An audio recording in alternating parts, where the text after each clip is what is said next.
Hello, नमस्कार. लज्जत जेवणाची या चॅनलवर आपले स्वागत आहे. मित्रमैत्रिणींनो, आज जी रेसिपी बनवली आहे ती आहे कच्ची कैरी घालून केलेली मूग डाळीची आमटी. त्यासाठी लागणारे साहित्य पुढीलप्रमाणे. इथे घेतलेली आहे मुगाची डाळ. मुगाच्या डाळीची आमटी करणार आहे. त्यासाठी मुगाची डाळ मी धुवून घेतलेली आहे.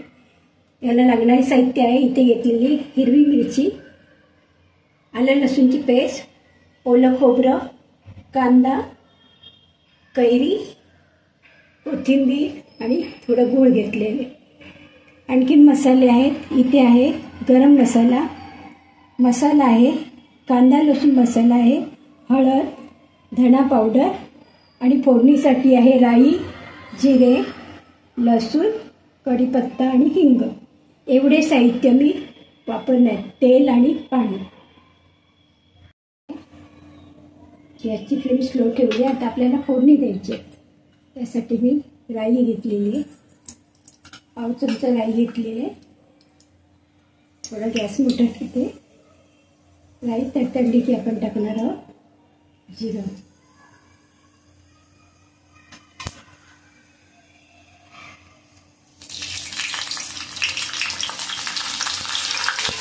त्यानंतर लसूण,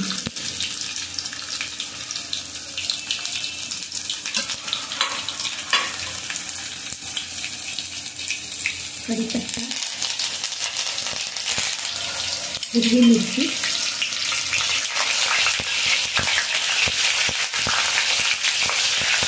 थोडा फ्लो ठेवायचा. लसूण थोडं लाल करायचं.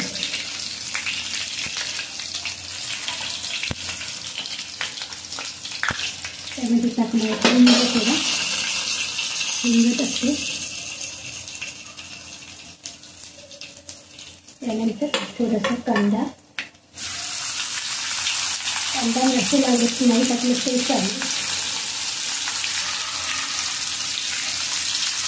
छान परतून घेऊया.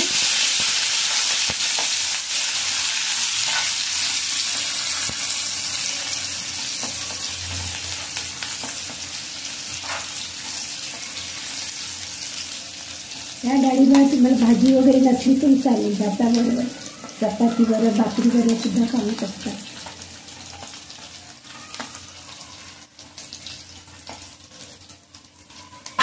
आणि थोडीशी कोथिंबीर टाकते. आलं लसूणची पेस्ट आहे थोडी टाकलेली. आलं लसूणची पेस्ट चांगलं त्याचा वाईट जाईपर्यंत तळून घ्यायचं.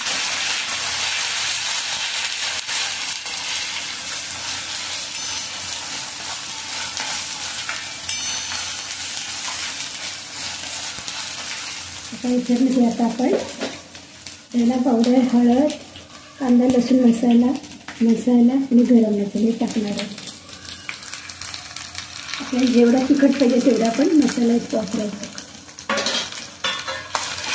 गॅस फ्लेम स्लो ठेवलेली, कारण आपली मसाला करते नाही. थोडंसं पाणी टाकणार आहे. थोडं पाणी टाकायचं.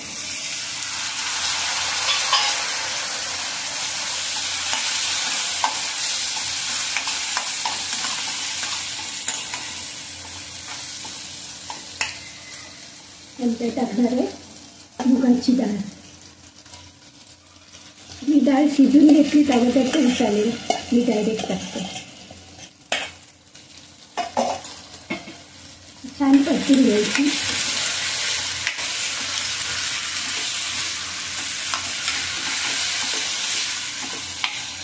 आणि डाळ शिजल्यावर आपली आमटी तयार झाल्यानंतर आपण कैरी वगैरे टाकणार. कैरी, गूळ, मीठ, खोबरं वगैरे.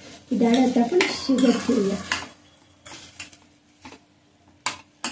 आता गॅस थोडा मोठा ठेवतो. त्याच्यात आपण पाणी टाकूया. डाळ शिजेल तर पाणी टाकायचं.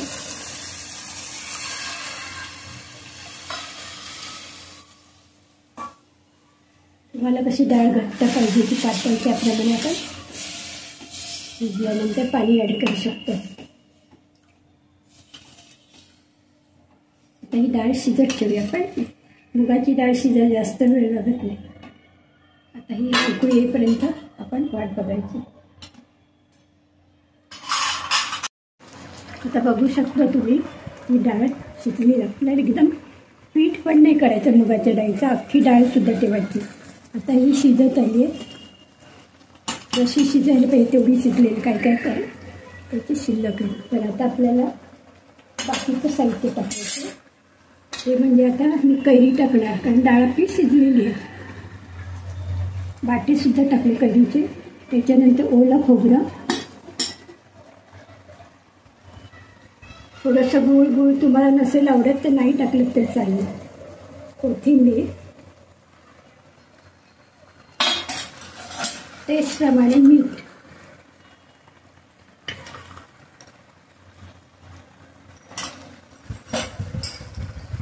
थोडं पाणी टाकते. आपल्याला जेवढं पातळ पाहिजे तेवढं आपण पाणी ॲड करायचं. आता हे कैरी जी आहे ती शिजेपर्यंत आपल्याला उकळ आणायची आहे. तुम्हाला पाहिजे तर वरून तुम्ही फोडणीसुद्धा देऊ शकता.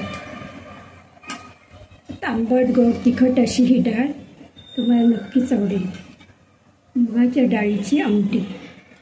कैरीचं सीजन आहे त्याच्यामुळे आपण आता जास्तीत जास्त कैरीचे पदार्थ दाखवणार आहोत.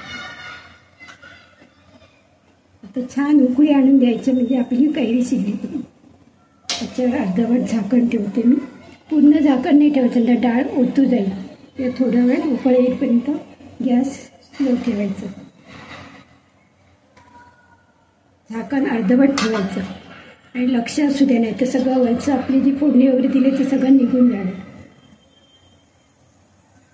अर्धवट झाकण ठेवायचं.